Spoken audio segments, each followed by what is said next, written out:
Student welcome back to my channel Samrat academy. Student आज की इस वीडियो में आप लोगों को बताने वाला हूं कि बिना कुछ पढ़े गणित में पास होने का ट्रिक। मेरे प्यारों चो, अगर आपको गणित कुछ नहीं आ रहा है, मैथ में मेरे प्यारों चो अगर आपको कुछ नहीं आ रहा, मैथ के फार्मूले आपको नहीं याद है, न तो आप ट्यूशन उसको हल करना जानते हो, तो मेरे प्यारों चो बिल्कुल सही वीडियो पे आए हो। मेरे प्यारों चो आज की इस वीडियो में आप लोगों को बता दूंगा कि गणित के फार्मूले नहीं मालूम है, क्वेश्चन हल करना नहीं आता है, फिर भी आप मैथ के सारे क्वेश्चन करके चले आओगे इस ट्रिक की मदद से।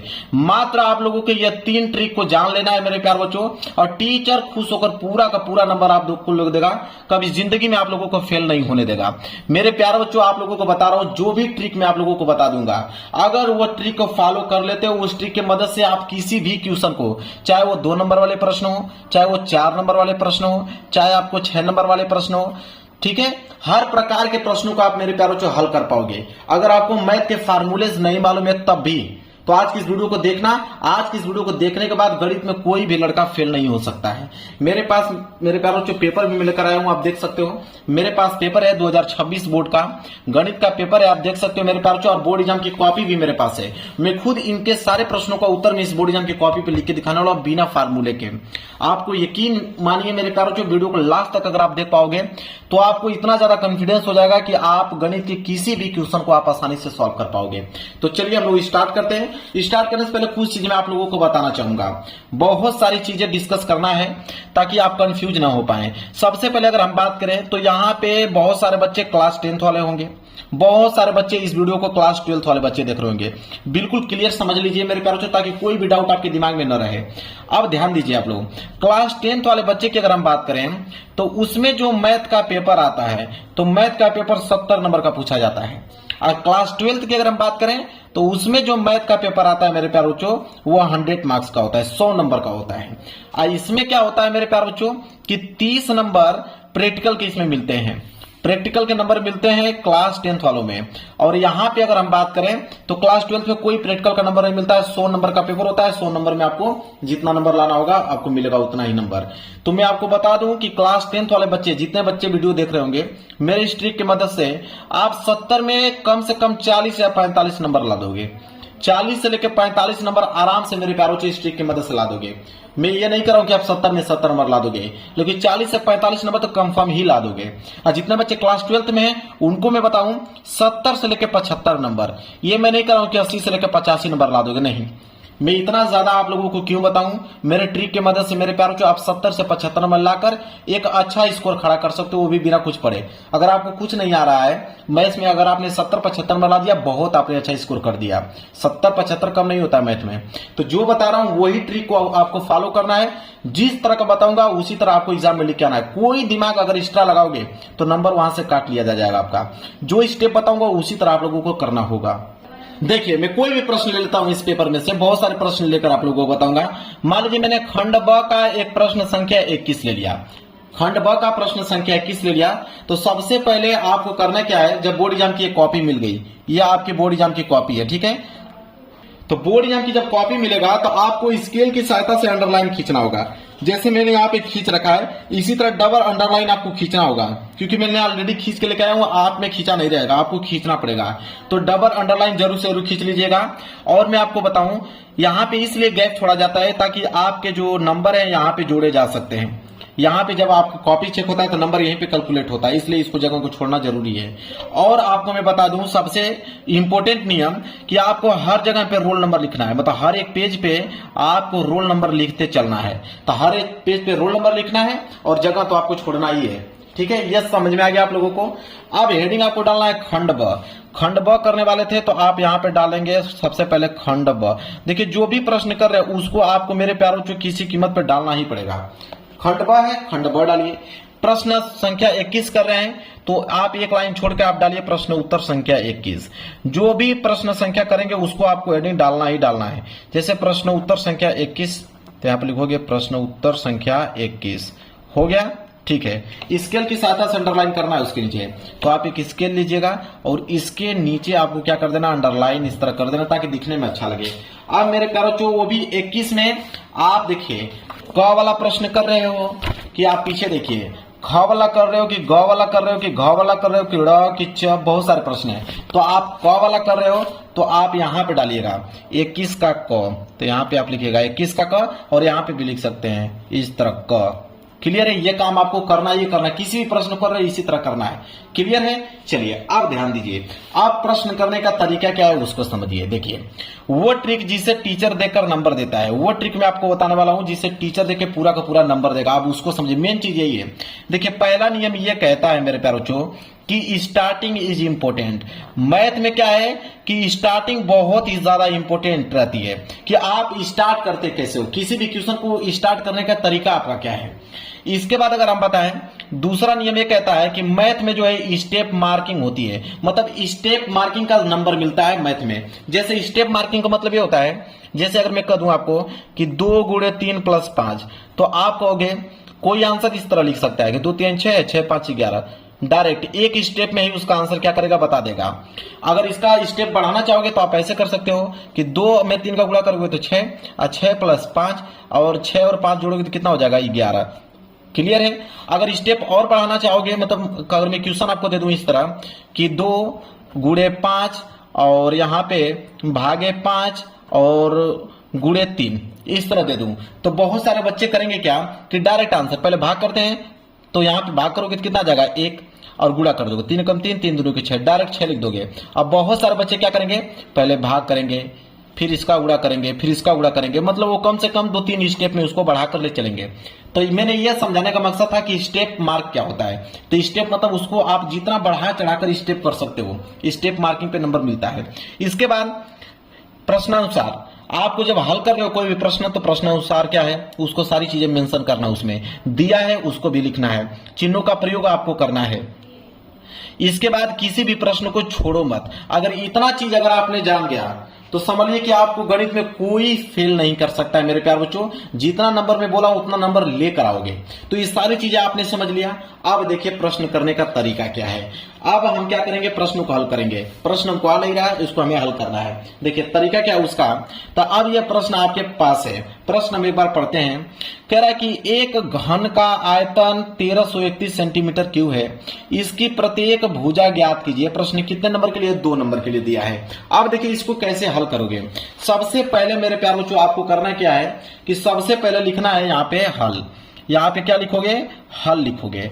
हल में लिखने के बाद सबसे पहली जो हेडिंग होनी चाहिए आपको, वो होना चाहिए दिया है। क्या क्या दिया है उसको लिखना है।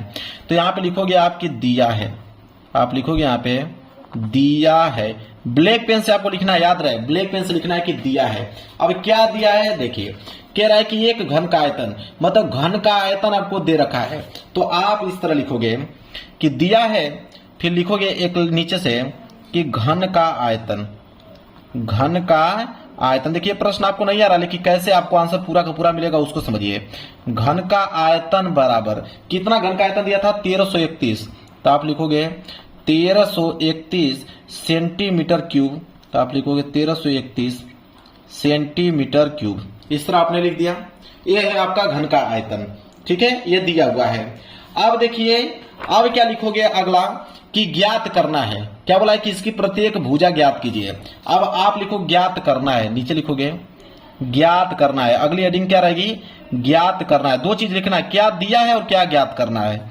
तो ज्ञात करना है, क्या ज्ञात करना है, तो यहाँ पे प्रत्येक भुजा, यहाँ पे जो ज्ञात करना है वो ज्ञात करना है प्रत्येक भुजा, ठीक है, प्रत्येक भुजा जो है ज्ञात करना है। इस तरह आपको लिख देना है। अब मेरे प्यारों को ध्यान से आप लोग समझिए। अब हम डालेंगे यहाँ पे कि अगली हेडिंग रहेगी हमारी प्रश्नानुसार, मतलब प्रश्न के अनुसार। अगली हेडिंग जो रहेगी वो हो जाएगा प्रश्नानुसार। आप कैसे हल करेंगे उसको देखिए, प्रश्नानुसार। आप प्रश्नानुसार हम लोग लिखेंगे कि घन का आयतन, ये दिया था, लिखेंगे प्रश्नानुसार कि घन का आयतन, लिखेंगे घन का आयतन। तो घन का आयतन बराबर, अब घन का आयतन क्या होता है, ये सारे बच्चों को मालूम है कि भुजा स्क्वायर होता है।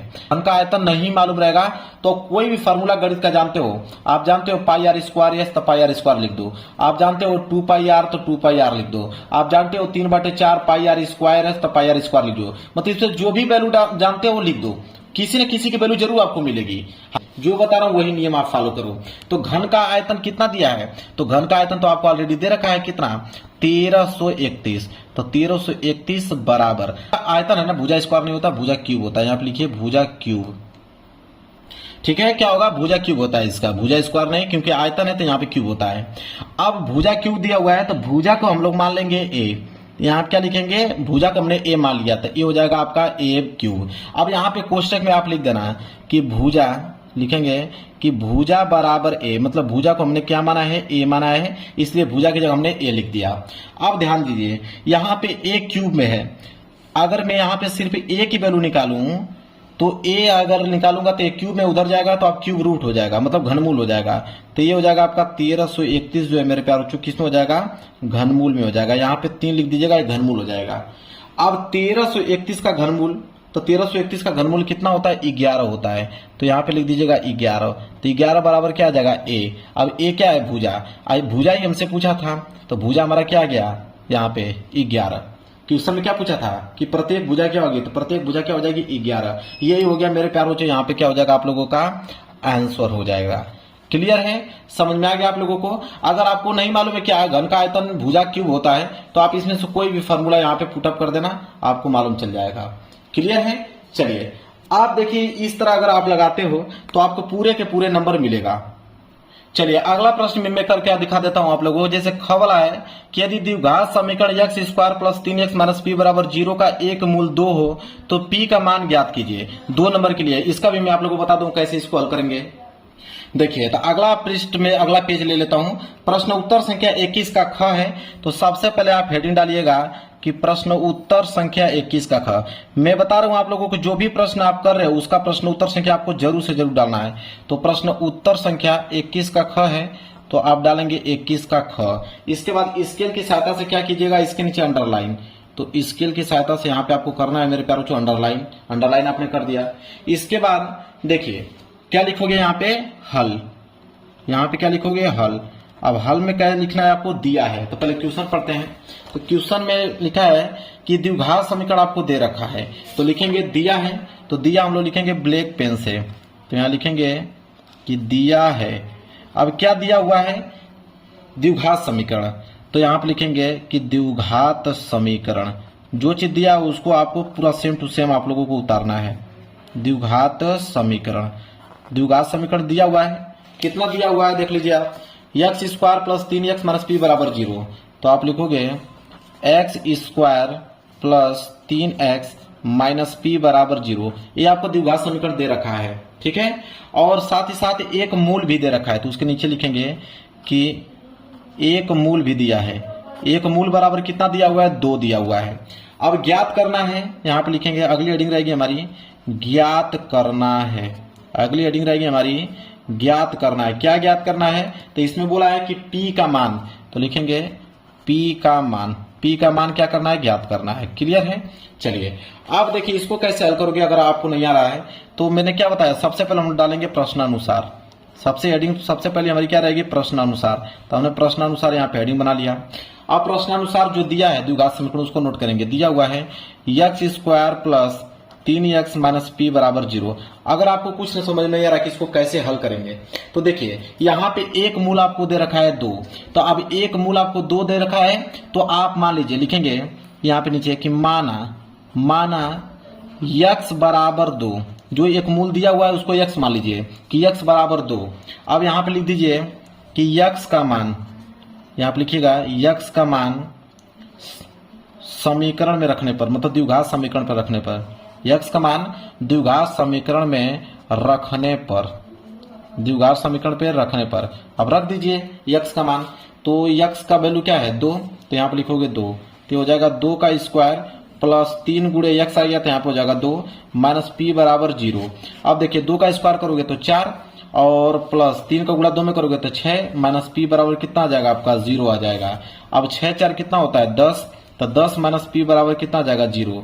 तो इधर हो जाएगा 10 बराबर माइनस पी, उधर बचोगे तो प्लस पी। तो पी बराबर कितना आ गया, 10। तो पी बराबर 10, चाहे ऐसे लिख सकते हो। P बराबर इससे 10। ये हो गया मेरे प्यारे बच्चों आप लोगों का आंसर। क्लियर है। अब एग्जाम में पूरा का पूरा नंबर आपको दे देगा, एक भी नंबर नहीं काट पाएगा अगर इस तरह आप लिखते हो पूरा सीक्वेंस में। तो समझ में आ गया। तो मेरे प्यारे बच्चों कोई भी प्रश्न अगर कर रहे हो तो आपको इस सीक्वेंस में करोगे तो एक नंबर आप लोगों को काटेगा नहीं, पूरा का पूरा नंबर दे देगा। तो वीडियो पसंद आए तो वीडियो को लाइक कर देना, चैनल पर नए हो तो चैनल को जरूर सब्सक्राइब कर लेना। मिलेंगे एक प्यारे से नेक्स्ट वीडियो में, तब तक के लिए धन्यवाद।